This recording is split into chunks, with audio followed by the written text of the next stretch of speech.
اب اسرائیل سے ایسی خبریں موصول ہو رہی ہیں کہ اسرائیل اب پوری طرح سے کمزور ہو چکا ہے۔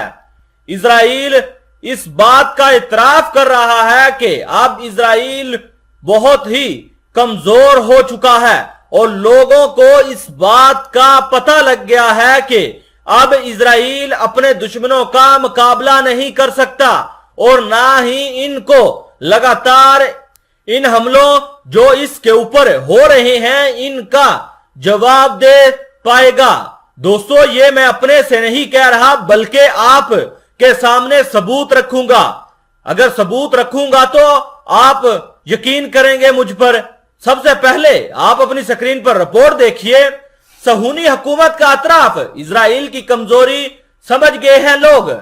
اس رپورٹ میں مزید کہا گیا ہے، صہیونی حکومت کے چینل 13 کے فوجی رپورٹر نے رپورٹ دی ہے کہ دشمنوں نے ہماری کمزوریوں کو بھانپ لیا ہے اور وہ ہمیں چیلنج کرتے رہیں گے۔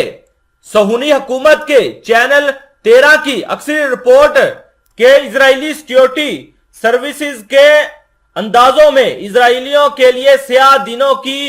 پیش گوئی کی گئی ہے اور اس بات کا امکان موجود ہے کہ رمضان المبارک کے باقیہ دنوں میں اسرائیلیوں اور فلسطینیوں کے درمیان کشیدگی میں اضافہ ہو سکتا ہے۔ خبر رساں ایجنسی کے مطابق ایلون بن ڈیوڈ نے زور دے کر کہا کہ اسرائیل کے دشمنوں کو ہماری موجودہ کمزوریوں کا ادراک ہو گیا ہے اور ہم ایک نئی حقیقت کا سامنا کریں گے اور اس طرح وہ اسرائیل کو چیلنج کرتے رہیں گے۔ اس سلسلے میں صہیونی حکومت کے چینل 13 پر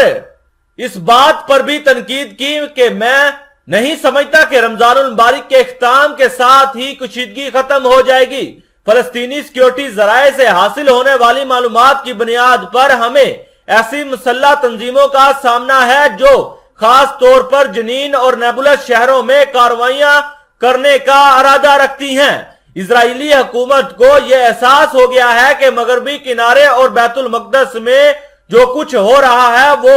گزرنے والی لہر نہیں ہے اور فلسطینی محاذ اس سال اسرائیل کے لیے اہم اسٹریٹجک خطرات میں سے ایک بن کر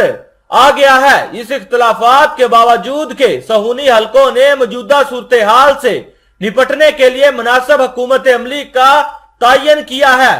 ان سب کا خیال ہے کہ فلسطینی کارروائیوں کی نئی لہر گزشتہ برسوں سے تل ابیب کے لیے سب سے زیادہ خطرناک خطرات میں سے ایک ہے اور بتایا یہ جا رہا ہے کہ اب اسرائیل کے اوپر پے در پے حملے ہوں گے اور ان حملوں کو روک پانا اسرائیل کے بس میں نہیں ہوگا۔ جہاں اسرائیل کے جو آئرن ڈوم سسٹم ہیں وہ حماس کے راکٹوں کو ہوا میں تباہ کرنے میں ناکام ہو گئے ہیں، بالکل اسی طرح اب ہمارے دشمنوں کو اس بات کا پتہ لگ چکا ہے کہ اسرائیل اندرونی بحران کا جہاں شکار ہو گیا ہے وہیں ان کی فوجی طاقت بھی کمزور ہو چکی ہے۔ یہی وجہ ہے کہ دشمن اب ہمارے اوپر لگاتار حملے کر سکتے ہیں اور ہمارے کسی بھی بڑے شہر کو ٹارگٹ کر سکتے ہیں۔